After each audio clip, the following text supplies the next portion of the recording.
What's going on, guys? Welcome back. And today I'm going to be doing something that I haven't done in a good while, and that's a book review, because recently I just finished reading the Hand of Thrawn Duology, of course written by Timothy Zahn. This series consists of two books, Spectre of the Past and Vision of the Future, with the events taking place a decade after the Heir to the Empire trilogy, as our heroes try to keep the New Republic afloat in a dying war with the Empire. But a document surfaces linking the Bothan people to a genocide, only serving to stir the pot of galactic politics even more.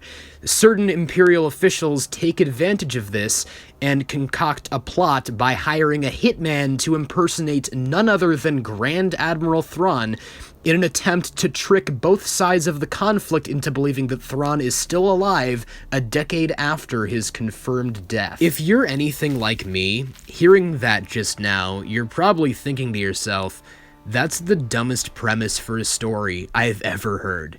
Generally, I'd agree with you, but having read it, I can gladly say it's quite well executed and in some ways better than Heir to the Empire.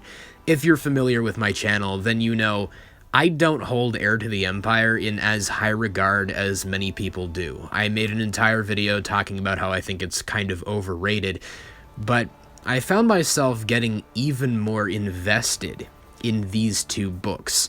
They did take some getting used to, though, because there were many books set between Heir to the Empire and this, written by different authors, that I haven't read.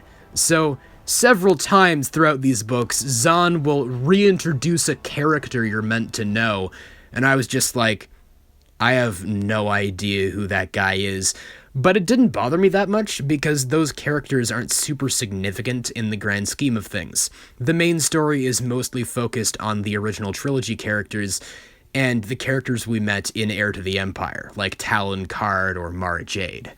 And most of those characters are given solid development here. All the plot lines that Heir to the Empire set up are logically continued.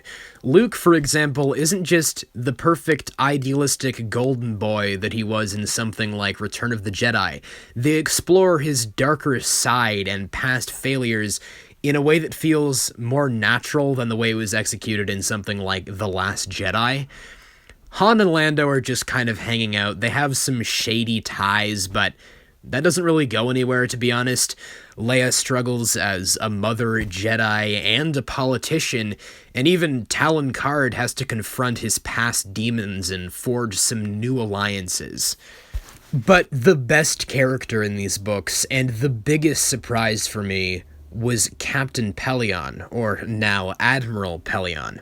If you watched my Heir to the Empire review, you'd know that I hated this character.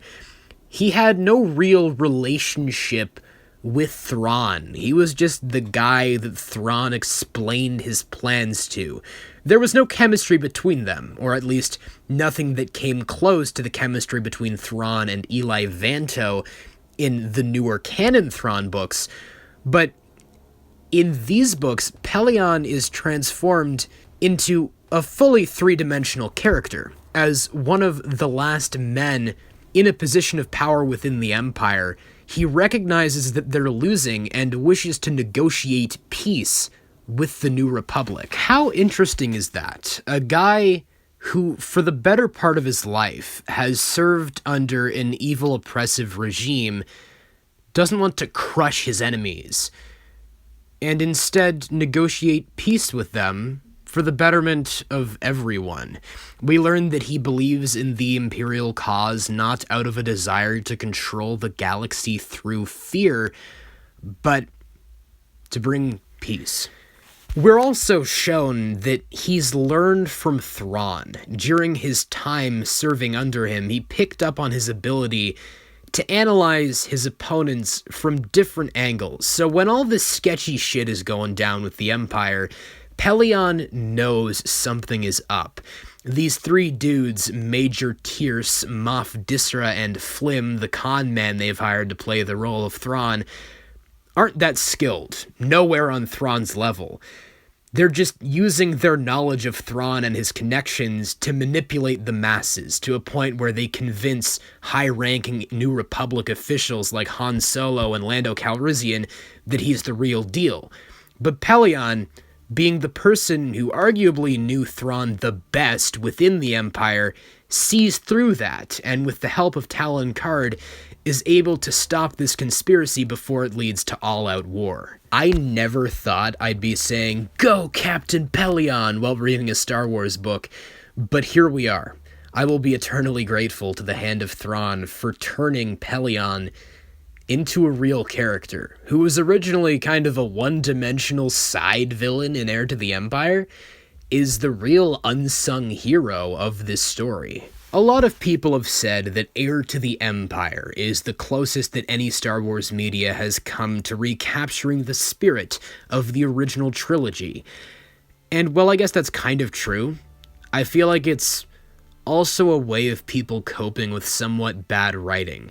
Because Heir to the Empire is enjoyable, but extremely simple and, dare I say, shallow from a story perspective. But The Hand of Thrawn feels more reminiscent of Zahn's recent works and what I love about him as an author. These grand stories with political intrigue and overlapping plot threads. I think he's genuinely gotten better as a writer over time, and these books were very engaging for the most part until the very end.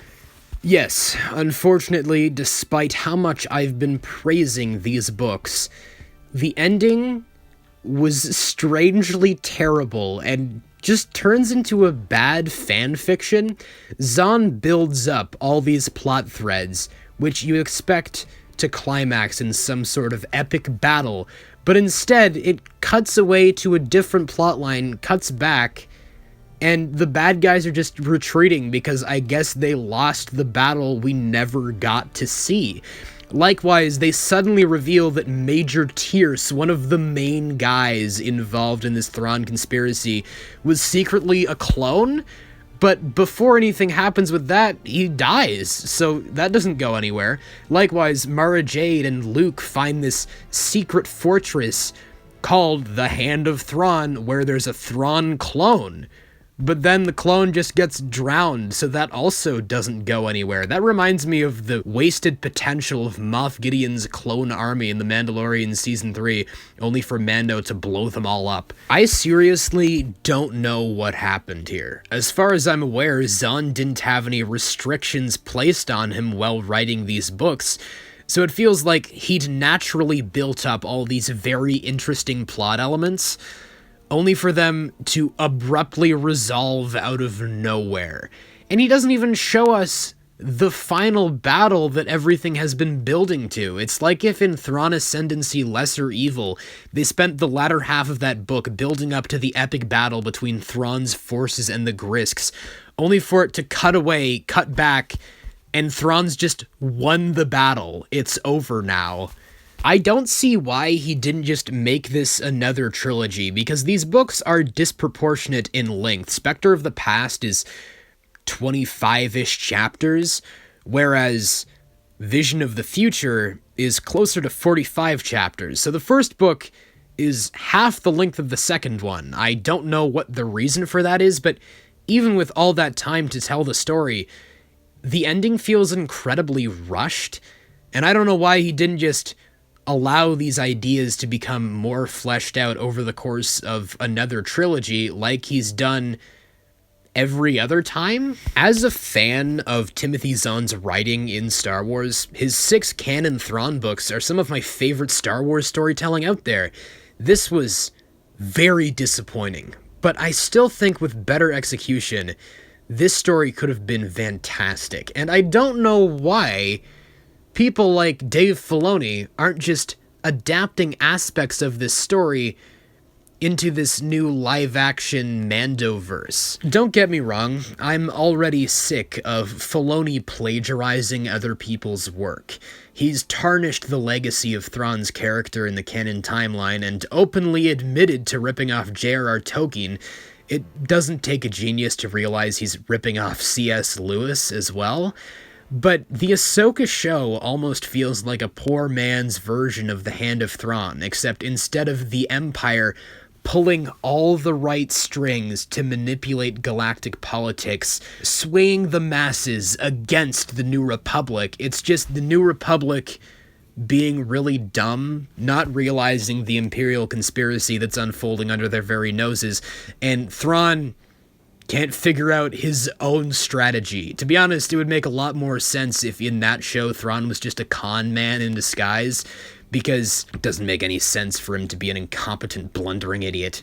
With all that being said, that's pretty much all I have to say about The Hand of Thrawn. I just wanted to talk about these books because I haven't seen a lot of people covering them on YouTube, and although they don't stick the landing, I still think this is a very interesting story with a ton of potential.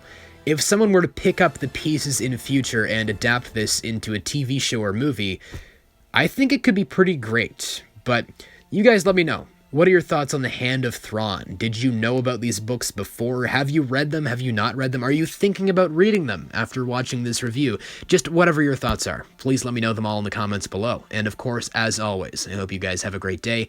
Take care. Bye.